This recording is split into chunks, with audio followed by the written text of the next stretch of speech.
o povo fala, 13 anos de missa. 18 anos de consagração perpétua. Agora, no dia 29 de junho de 2023, eu faço 10 anos de ordenação presbiteral. Eu tenho 18 anos de ordenação. 33 anos de vida consagrada. Eu tenho 42 anos dos primeiros votos, né? Eu fiz 27 anos de consagrada. Farei 3 anos, dia 7 de dezembro. 25 anos. 20 anos. 11 anos de casado. O meu despertar vocacional aconteceu por pequenos sinais muito sutis. Primeiro da experiência de fé, experiência religiosa dos meus avós, depois pela devoção mariana. Eu, criança com 6 anos de idade, ganhei uma imagem de Nossa Senhora e aquilo se tornou para mim um polo de atração e a partir da devoção à Nossa Senhora eu fui vendo que eu poderia também, como ela, me doar mais à causa do Reino de Deus. Meu chamado vocacional aconteceu primeiro com a palavra de Deus. Indo para a missa, eu pedi ao Senhor e Ele falou muito fortemente no meu coração, em Isaías 54, o teu esposo é o teu Criador. Acho que o meu despertar vocacional ele se deu no tempo que eu estava no ensino médio, basicamente ainda, né? Eu tinha um padre que era bem próximo. E basicamente o despertar se deu pelo trabalho do padre, né? O modo de vida dele. Então juntou basicamente o exemplo do padre, mais o desejo de querer servir mais. Deus me chamou a ser padre. Eu me lembro ainda, era diante do Santíssimo Sacramento, uma quinta-feira à noite, com a bênção do Santíssimo Sacramento, todo mundo de joelho, e o padre pegou o ostensório e fez uma grande benção. E lá no meu coração, era como se eu tinha a impressão que Deus me apontava do dedo, que Jesus me mostrava na minha assembleia.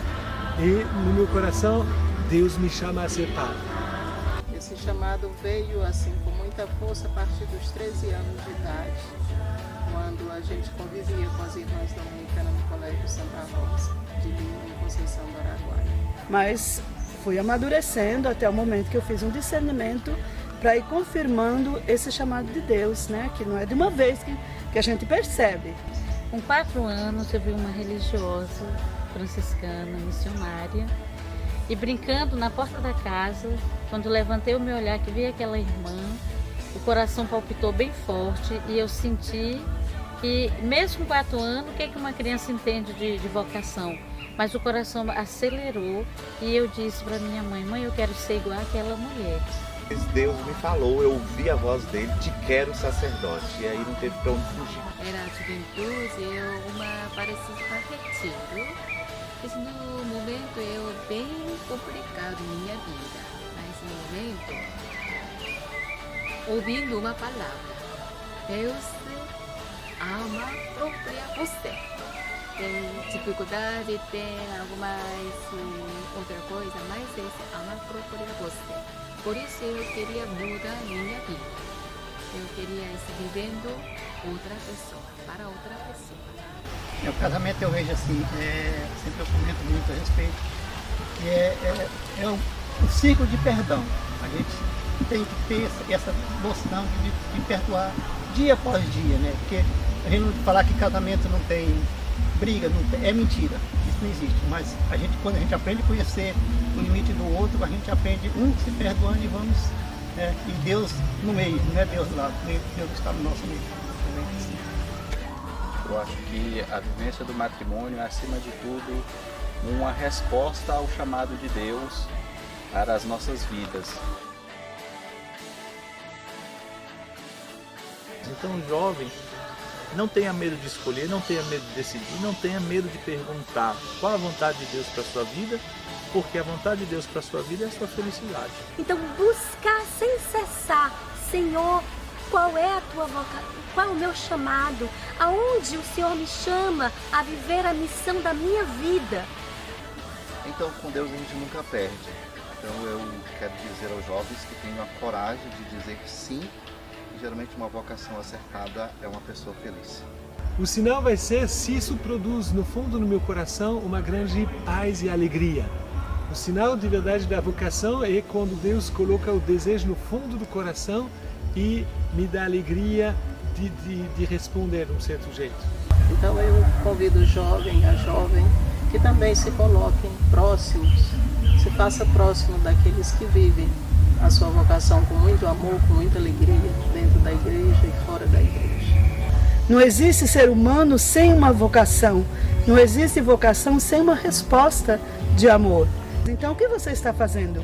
Lance-se nessa rede de Jesus, lance-se na igreja, lance-se na sociedade. Não importa a idade, o momento, a situação, mas que esteja com o coração e os ouvidos atentos para perceber o chamado de Deus, sem medo de arriscar e dizer sim, aquilo que Deus chamar. Não importa qual a vocação, o serviço, a missão que Deus chamar. O importante é ter o coração aberto e o ouvido atento também. Ser dócil ao chamado de Deus. Deus sempre chamando nós felicidade. Vocês procurando caminhar com a felicidade. Deus sempre chamando. Isso, sempre assim. Então é dizer aos jovens que, seja qual for a vocação escolhida, mas que façam realmente pelo chamado de Deus, né? Por amor, por amar Jesus, por querer estar com o Senhor, por querer deixar Ele ser o centro da nossa vida, né? Independente de qualquer que seja. Acho que independente de qual é o chamado, Deus ele tem uma proposta para todos nós. Caríssimos irmãos e irmãs, iniciamos o 3º ano vocacional do Brasil, momento que nós somos chamados a refletir sobre a nossa vocação e esse chamado que Deus renova em nossa vida e em nossa existência. Então possamos juntos caminhar para vivermos esse ano com os corações ardentes e os pés a caminho.